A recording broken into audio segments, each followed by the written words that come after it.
peut-être involontaire. Et Kaminski lui, qui s'est donné un autre petit plongeon. Alors, ça, les pénalités, la discipline va être un gros facteur dans ce match.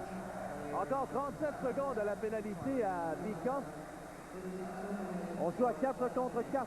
Yashin et Kaminski pour la Russie.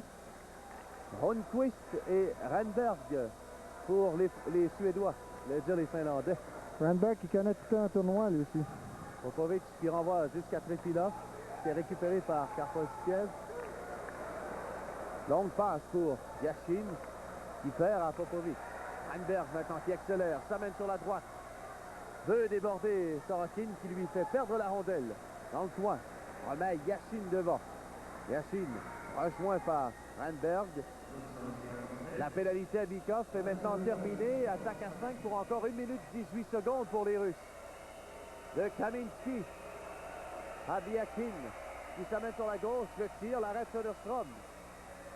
Rundqvist qui revient derrière son filet. Prend bien son temps. 3 minutes et 5 secondes à faire à cette première période. Le dégagement a réussi.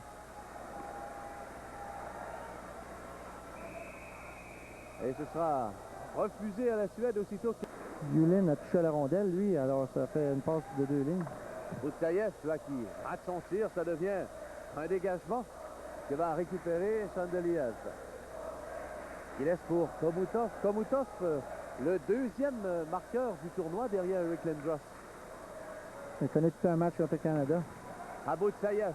Boutsaïev pour Bikov à Boutsaïev. Oh! Qu'est-ce qu'on a raté comme charge? Encore une fois, un jeu, belle exécution de passe. Boutsaïev, Bikov à Komutov. Boutsaïev qui laisse pour Komutov. En retrait, Chandeliev qui a du mal à la ligne bleue. Peut remettre tout de même à Komutov. Encore 10 secondes à la pénalité. Chandeliev, le tir que Boutsaïev n'a pu faire dévier devant. Et le dégagement qui s'ensuit par la suite. Encore 1 seconde, voilà. Nylander qui quitte le bord des pénalités. En début de tournoi, on envoyait Bikov devant le filet. Finalement, on s'est ajusté. On envoie Boutsaïev, le gros joueur, un des plus gros, à 6 pieds à 200 livres devant le filet. Il se fait moins brasser que Bikov. C'est Saposlikov qui a été mis en échec par Dalen. Là, devant, rondelle libre qui a été dégagée par Pouchov jusqu'en zone neutre.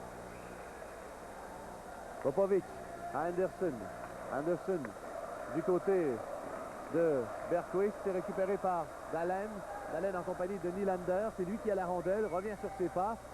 Veut remettre en retrait, mais c'est Astakansiev qui récupère. Veut déborder Anderson, mais ce dernier lui barre la route.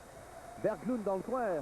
Mise en échec avec Pouchov et peut remettre à Nylander. La contre-attaque de la Suède. 1 minute 10 à faire à la période. Nylander cherche à passer. De l'autre côté, c'était pour Dalen, mais intervention de Nicolichin. Popovic qui a quitté son poste de défenseur. Remet devant Nylander. Et ce dernier n'a pu tirer convenablement. Voulait tirer du revers. Il était trop près du filet et Trefilov lui a servi avec son bâton. Karpov dans le coin, revient sur ses pas. Valérie Karpov, retenu par Anderson. Et Anderson lui fait perdre la rondelle, ça devient un dégagement que va récupérer Yuskevich profondément dans son territoire. Surveillé par Masloun. Jusqu'à Smirnov. Une autre bonne mise en échec de Forsberg. De Smirnov à Karpov. Karpov qui perd la rondelle à Stillman. Qui aussitôt, il va d'une contre-attaque avec 20 secondes à faire à la période. Rondelle renvoyée profondément, intervention de Trefilov.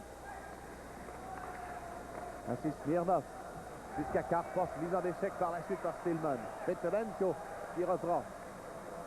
5 secondes à la période. La passe devant de Titov qui a été bloqué par le défenseur à Kastrom. Voilà, c'est la fin de cette première période dominée par les Russes 2-0 devant la Suède. Après la pause, une entrevue avec le numéro 17 de la Suède, Ulf Dalen. Regardez la finale des championnats du monde.